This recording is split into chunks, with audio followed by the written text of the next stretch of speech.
Hello दोस्तों, शासकीय महाविद्यालय पिंडवाड़ा की ऑनलाइन क्लासेस में आपका स्वागत है। आज हम पढ़ेंगे द्विसदनीय व्यवस्थापिका के गुण और द्विसदनीय व्यवस्थापिका के अवगुण। साथ ही हम भारत में जो व्यवस्थापिका है उसके बारे में कुछ संक्षिप्त परिचय लेंगे। तो आपने इससे पहले वाले अध्याय में व्यवस्थापिका किसे कहते हैं, क्या होती है, क्या कार्य करती है और उसका थोड़ा थोड़ा अध्ययन कर लिया था। इसके अलावा इसके प्रकार के बारे में पढ़ लिया था। फिर इसके एक सदनीय व्यवस्थापिका के क्या गुण हैं वो हमने पढ़ लिए थे। तो यह आज हम पढ़ेंगे द्विसदनीय व्यवस्थापिका के गुण।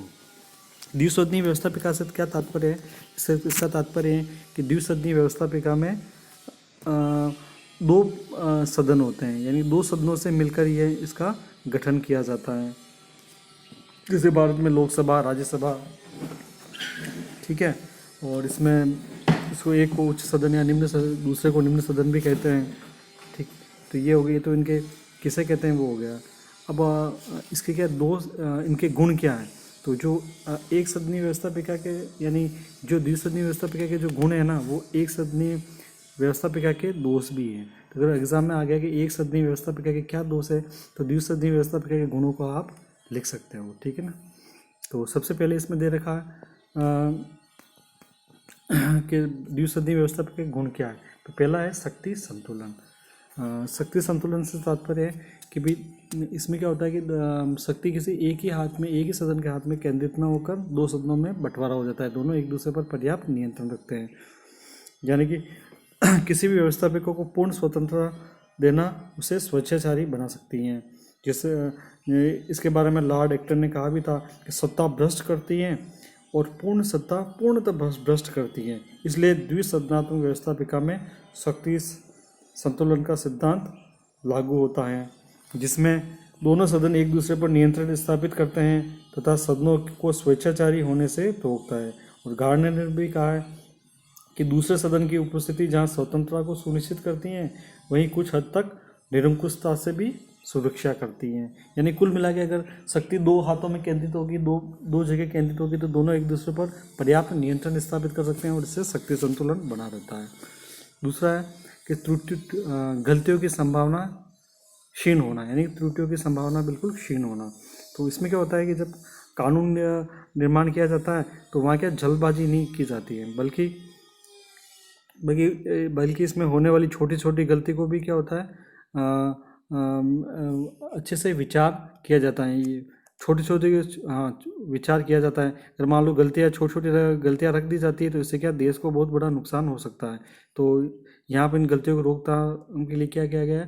द्विसदनीय व्यवस्थापिका की स्थापना की गई है, क्योंकि एक सदन में व्यवस्थित विधायी प्रक्रिया को अपनाकर कानूनी ढंग से चर्चा कर उसके क्या पारित किया जाता है। फिर वहाँ से पारित होने के बाद जब दूसरे सदन में जाता है तो वहाँ भी पूरी ये प्रक्रिया अपनाई जाती है। तो इसमें क्या है, उस पर विस्तृत विचार विमर्श होता है। देश में सभी लोगों को मालूम हो जाता है, सब लोग इससे जागरूक हो जाते हैं कि देश में किस प्रकार का विधेयक बन रहा है। तो इसमें क्या गलती होने की संभावना बिल्कुल कम रहती है। और जब किसी विषय के सभी आयामों और दृष्टिकोण पर विचार करना हो तो दो की बजाय चार आंखें बेहतर देख सकती हैं। ये एक जॉन कॉस्पर ने एक उक्ति कही थी कि भाई कुछ भी काम करने से पहले अगर आप जहाँ दो आंखें देखती है उसकी अगर चार आंखें देखें तो वहाँ पर क्या गलती होने की संभावना नहीं बचती है। अपन खुद ही देखते हैं व्यावहारिक जीवन में, अगर कुछ काम एक अकेला आदमी करे, दूसरा उसको वापस उसी काम को चेक करे या दोबारा करे तो उससे क्या गलतियाँ पकड़ सकता है, निकाल सकता है। अगला है संपूर्ण अनुभव का लाभ होता है। क्या मिलता है? अनुभव का लाभ होता है। तो द्विसदनीय व्यवस्थापिका में क्या होता है, एक सदन में तो प्रत्यक्ष निर्वाचन द्वारा प्रतिनिधियों को चुना जाता है, जबकि दूसरे सदन में क्या होता है, उनका मनोनयन होता है, नियुक्ति होती है, और या फिर आनुपातिक प्रतिनिधित्व के आधार पर उनका चुनाव किया जाता है, या वंशानुगत प्रणाली के द्वारा इनका मनोनयन किया जाता है। तो इस प्रकार जहाँ एक सदन में लोकतांत्रिक प्रणाली को अपनाया जाता है तो दूसरे सदन में क्या होता है, विभिन्न प्रकार के समुदाय, विशेषज्ञों एवं राज्यों का प्रतिनिधित्व होता है, जिससे क्या होता है, उनके अनुभव का हमें लाभ होता है। भारत में देखा जाए तो राज्यसभा में 12 सदस्य राष्ट्रपति द्वारा नियुक्त किए जाते हैं, जो क्या होता है कला, संस्कृति, विज्ञान, शिक्षा या अन्य किसी भी क्षेत्र में विशेषज्ञता रखते हैं, तो उनकी विशेषज्ञता का हमें लाभ मिल जाता है। और ये भी देखा जाता है कि द्विसदनीय व्यवस्था पे वाले देशों में दूसरा सदन ऐसे लोगों से को मिलाकर गठित किया जाता है जो राजनीतिक रूप से विशेषज्ञ होते हैं, अनुभवी होते हैं, जिनकी उपस्थिति सदन के लिए लाभदायक होती है। इसलिए इस सदन के गठन से राजनीतिक एवं प्रशासनिक व्यवस्था में मजबूती या परिपक्वता आती है।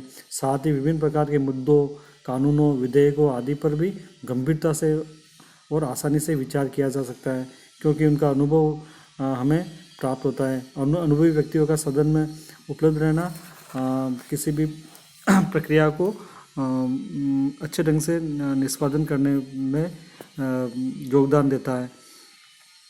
भारत में पूर्व प्रधानमंत्री जैसे मनमोहन सिंह थे, क्रिकेटर सचिन तेंदुलकर है, मुक्केबाज श्रीमती मेरी कॉम है, इन सब ने क्या है दूसरे सदन में इनका मनोनयन हुआ था, तो वो अपने क्या अनुभव का लाभ उसे प्रदान करते हैं। अगला है संपूर्ण राष्ट्र का प्रतिनिधित्व। तो जहाँ देश बड़ा होता है, संघीय शासन प्रणाली को अपनाया जाता है, वहाँ जनसंख्या भी ज़्यादा होती है, क्षेत्रफल भी ज़्यादा होती है और वहाँ विविधता भी पाई जाती है। तो एक सदन क्या होता है संपूर्ण राष्ट्र को समान प्रतिनिधित्व नहीं दे पाता है।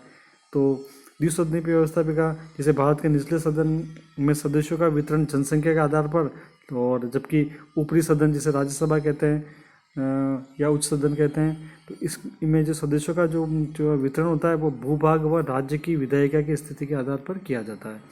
ठीक है ना। तो इस प्रकार द्विसदनात्मक व्यवस्था प्रकार से क्या होता है संपूर्ण राष्ट्र को समान प्रतिनिधित्व प्राप्त होता है।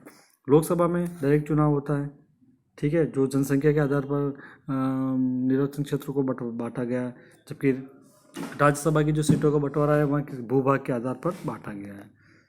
अगला बिंदु है व्यवस्थित एवं विशेषज्ञ कार्य प्रणाली।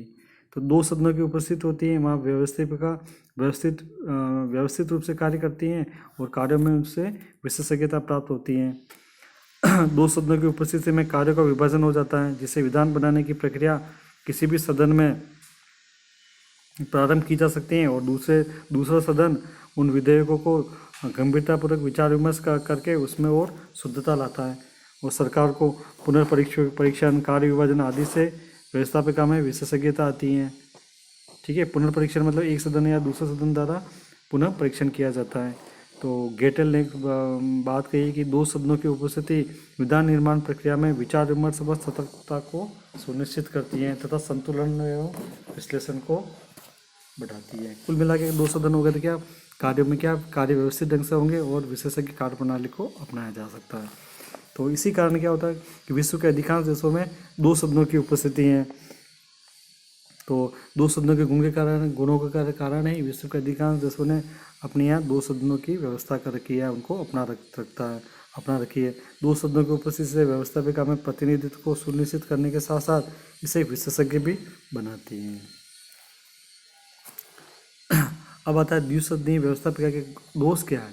तो द्विसदनीय व्यवस्थापिका अधिकतर दोष तो वही हैं जो एक सदनीय व्यवस्थापिका के गुण हैं, लेकिन फिर भी यहाँ हम कुछ दोषों का अपन अध्ययन करेंगे या विचार करेंगे। तो सबसे पहला क्या कहता है चयन विवादास्पद। ठीक है, कि जो द्विसदनीय व्यवस्थापिका हम दूसरे सदन में जो चयन होता है ना वो काफ़ी विवादास्पद रहता है। जैसे कि उच्च सदन में सदनों में लोकतांत्रिक प्रणाली की आवश्यकता नहीं होती है।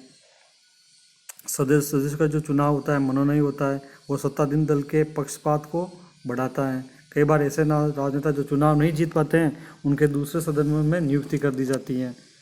तो एक तरह से दूसरे सदन में क्या होता है पीछे के रास्ते से प्रवेश का मार्ग प्रशस्त होता है, यानी कि पीछे के रास्ते बैकडोर एंट्री होती है। यानी कि जो राजनेता चुनाव में अच्छा जीत नहीं पाए उनको खुश करने के लिए राज्यसभा की सदस्यता प्रदान की जाती है। भारत में ऐसे अधिकतर मामलों में आते ही रहता है। दूसरा है कार्य विभाजन में दुविधा। अगर दो सदन हो गए तो उनमें कार्य विभाजन में दुविधा उत्पन्न होगी, जैसे आर्थिक मामलों, जनहित के मामले और बहुत महत्वपूर्ण कार्य, जिसमें सामान्यतः निचला सदन जहाँ पर प्रत्यक्ष निर्वाचन के द्वारा सदस्य आते हैं वो क्या अपने पास ही रखते हैं और दूसरा सदन को जो कम महत्व के लोग काम होता है वो उनको प्रदान किया जाता है। जिससे क्या होता है दूसरा सदन अपने को हीन समझता है और जो और सामान्य विधायी संबंधी कार्य में वह बाधा डालता है। ठीक है ना। दो सदनों में अगर अधिकारों की का कम ज़्यादा होगा तो एक सदन दूसरे सदन पर को नकारात्मक रूप से प्रभावित करेगा। तीसरा है विचारों की संकीर्णता। सामान्यतः क्या होता है, द्विसदनीय व्यवस्थापिका में दूसरा सदन क्या किसी वर्ग विशेष का प्रतिनिधित्व करता है। ठीक है, किसी वर्ग विशेष, क्षेत्र विशेष, समाज विशेष का प्रतिनिधित्व करता है। तो इससे क्या होता है, विचारों में और दृष्टिकोण में संकीर्णता आती है, खुली सोच को बढ़ावा नहीं मिलता है। अगला बिंदु है अनावश्यक।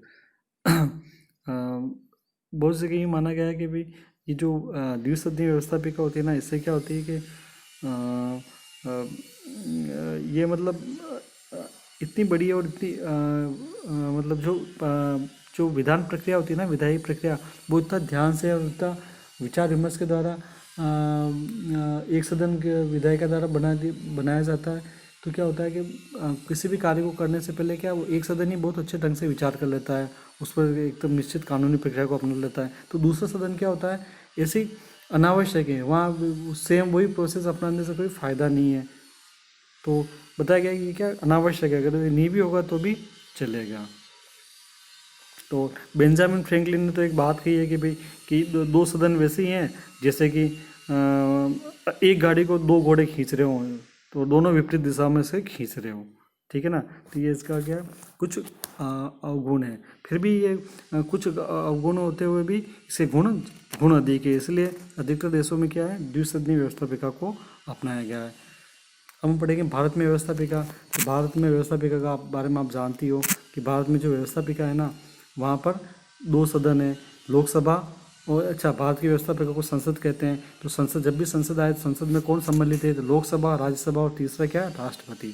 संसद से तात्पर्य क्या है, तीनों को माना गया, लोकसभा, राज्यसभा और राष्ट्रपति को।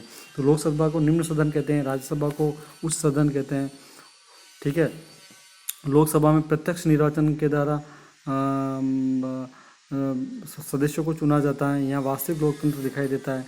जबकि राज्यसभा में राज्य की विधायिका द्वारा विधानसभाओं द्वारा, राज्य की विधानसभाओं द्वारा प्रतिनिधि चुन के आते हैं, जिसे अप्रत्यक्ष चुनाव कहते हैं। और कुछ मामलों में राष्ट्रपति द्वारा मनोनयन भी किया जाता है।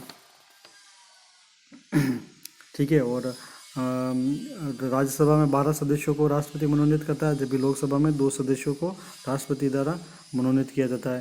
राज्यसभा में जहाँ सदस्यों की आयु कम से कम 30 वर्ष होनी चाहिए, वहाँ लोकसभा में क्या इसकी आयु 25 वर्ष होनी चाहिए। तो ये कुछ भारत की जो विधायिका है उसकी संसद की है जो कुछ विशेषताएँ हैं। ठीक है ना। और इसके सदस्य कितना है, ये कितना सदस्य संख्या कितनी है, और इसका चुनाव किस तरह से होता है, वो हम आगे के अध्याय में पढ़ेंगे। तो इसके बारे में विस्तृत रूप से अपने प्रथम वर्ष में हमने पढ़ रखा है। तो ये भारत की जो व्यवस्थापिका है वो क्या कहलाती है, संसद कहलाती है। हम अगले अध्याय में हम पढ़ेंगे व्यवस्थापिका के कौन कौन से महत्वपूर्ण कार्य हैं।